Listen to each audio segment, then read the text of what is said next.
Welcome to Married to the Smile, where two dentists married to each other work together, and we're running, I would say, a very successful cosmetic dental practice in the heart of Beverly Hills.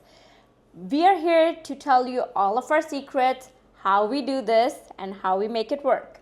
Yep, having a successful practice is not easy. We went through everything from the struggles of opening our office to marketing, figuring out marketing, how to create the team to take care of the patients, not just learning dental techniques, but also about psychology of dentistry. I think what patients are feeling is very important. And also, these are the things a new grad will really benefit because things like this we don't talk about in dental school. Like nobody teaches you business, nobody really goes over psychology of dentistry. Things like that. I think it's valuable. I would love to pass that on to Om, and I think these are the things that is important that the new grad should learn before graduating. Yeah, like we always say, every smile here begins with care, connection, and comfort. Yep. Yeah, it's the most important thing for us is to provide the nicest, chillest environment and be able to get the highest quality care. Yeah. Well, we are your host. I'm Dr. Aarti. I'm Dr. Patel. And we're married to each other. And this is Married to the Smiles.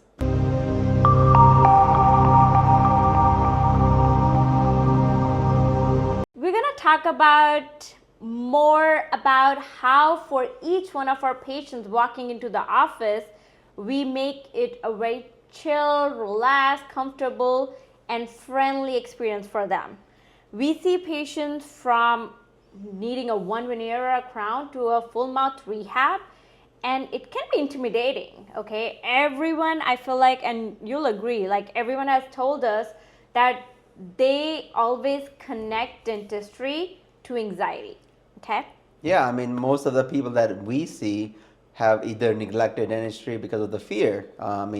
It's been 10, 15 years before they made it to the dental office, and they made it to our office because they felt like at ease. Maybe they saw certain things that really allowed them to maybe trust us before even walking into the door. Yeah. So online presence, like the website, your social media, TikTok, Instagram, those things are something that we may have to spend more time early on in your career because people are watching, and I think that may allow us to have a practice that is geared towards having a good experience for the patient. Yeah. What we mean is that the first impression starts online, and from that, it's website is your front door to your practice now. And it doesn't just have to be all gibberish writing in there. Put in your personality, make it clean, mobile friendly, put a lot of actual before and afters of the of actual work over there, patients. So patients see you, they see who you are. Put photos, if you have to put family photos. They want to connect with you. They want to know you are a real person and not just a doctor working on you. And these are things I didn't know when I graduated. I didn't have a lot of money to start off because you're already in debt when you get out of dental school. Yeah, that's so having a very high-end looking website is something that you may not want to invest in early on. But what you can do is start making your social media content. Like Instagram does not cost any money. If you have an iPhone, you can make your content. Yeah. It won't cost anything. And if you are just... I remember when we were dating and we'll go out at night and we'll come back home and I'll just see him like scrolling through the trends and editing his videos. I still remember all of that. Yeah. But I'll be like, why are you always on social media? But that's what built us. Yeah, I was going home after like 7 p.m.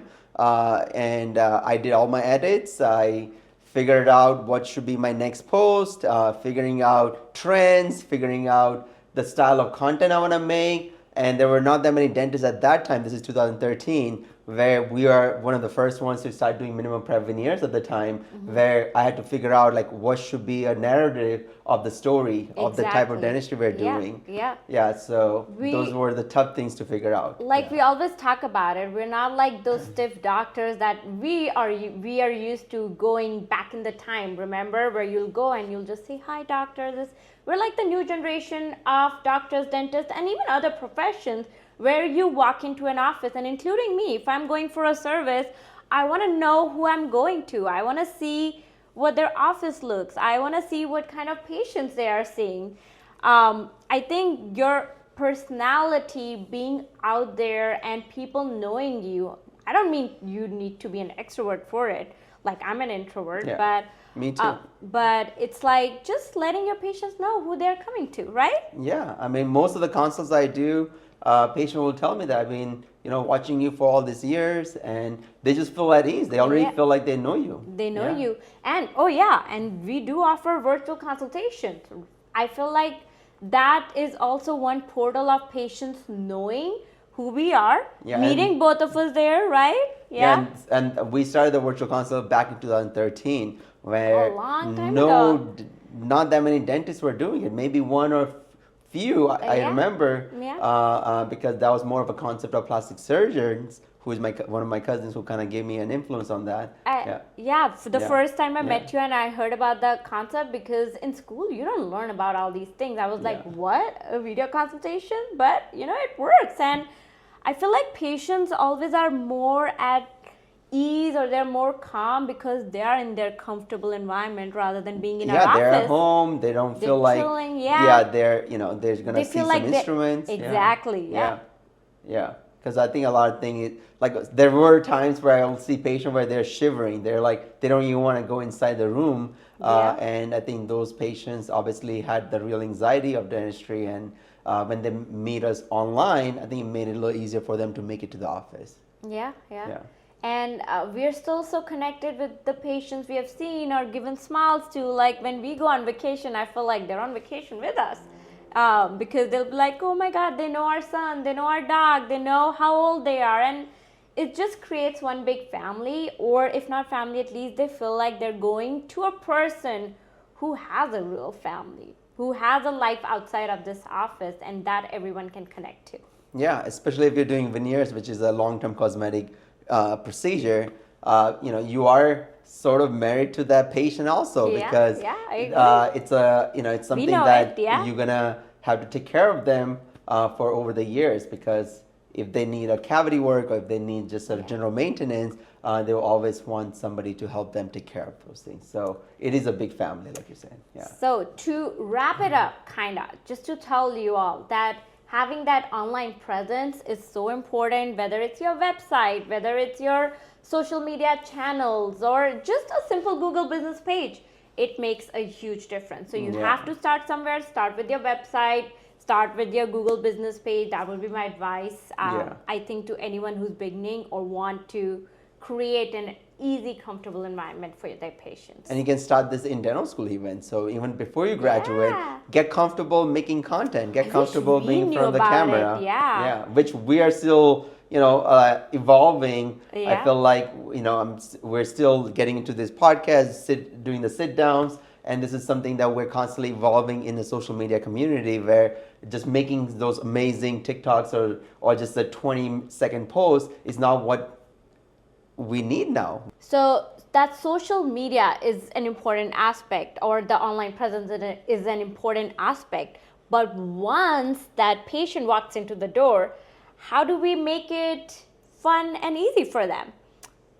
Yeah, I mean, once they're here, you want to create that relaxed environment.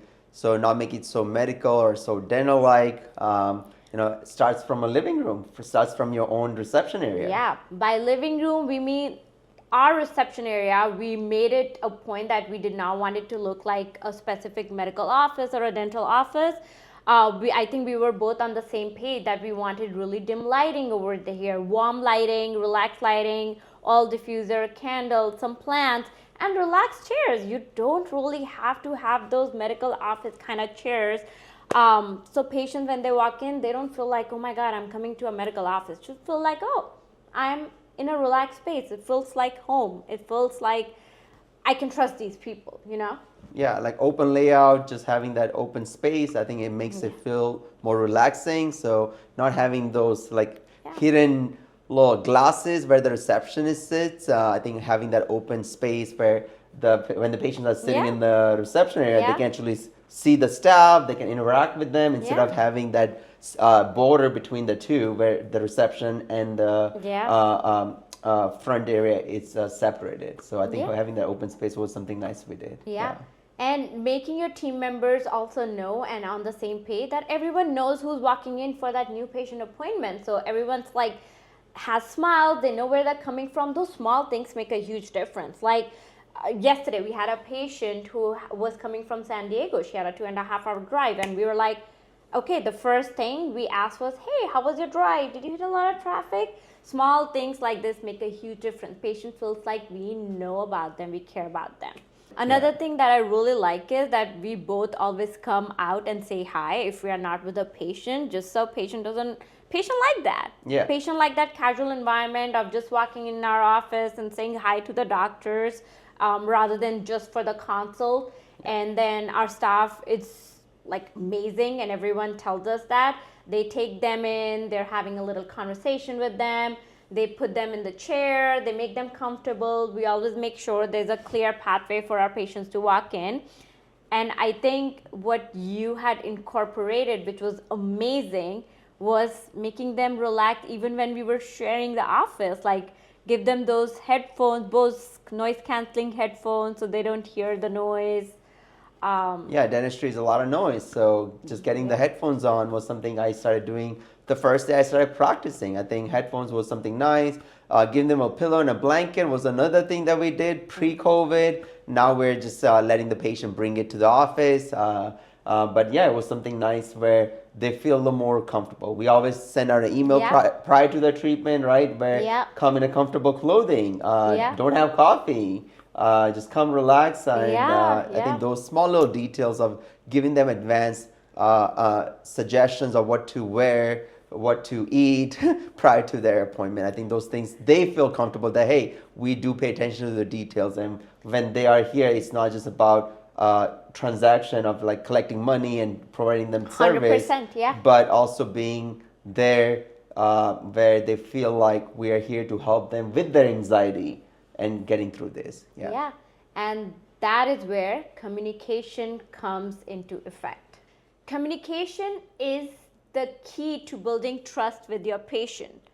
I feel like it has to be transparent, because we always talk about it, that the fear of dentistry in most of the people comes from the fear of unknown and not knowing what's going to happen. Yep. When they're sitting down in the chair, we have a specific system that every staff follows. We follow religiously. I think these are things we learned early on also, where once the patient is sitting, the staff will give them a little rundown. Say, hey, this is what we're going to do.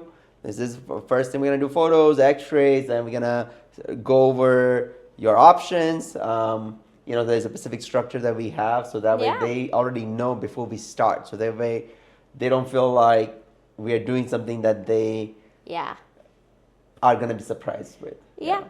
I think learning about the appointment beforehand makes a huge difference.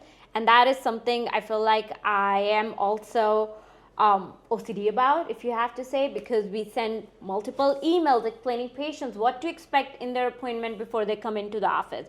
When they're sitting in chair, both Chirag and I make sure whoever's going in, that including our team members, that could be our dental assistant or our social media manager or just another dental assistant who's walking in, everybody knows and comes in and tells patient what they are coming in for, okay? So if my dental assistant is going in for x-rays, she's gonna like, okay, I'm gonna start with your x-rays and it will take this long and it could be uncomfortable in some areas, but I'm here to help you. Give them the reassurance, right? Or if you tell the patient the x-ray may be a little uncomfortable before doing it, they will appreciate that. Versus just doing it and making it very uncomfortable for them, they may not have a positive experience. Transparency is one of the most important things that you have to have, not in just terms of, people say, transparency in terms of financial transactions and stuff. No, it has to be in terms of every treatment you're doing in. Be honest with your patient. Like, we are in cosmetic dentistry, okay? It's not cheap. We get a lot of patients who really want to do something about it but cannot afford the whole treatment. So we are honest about letting them know of limitations of limited treatment plans, which we do offer to them.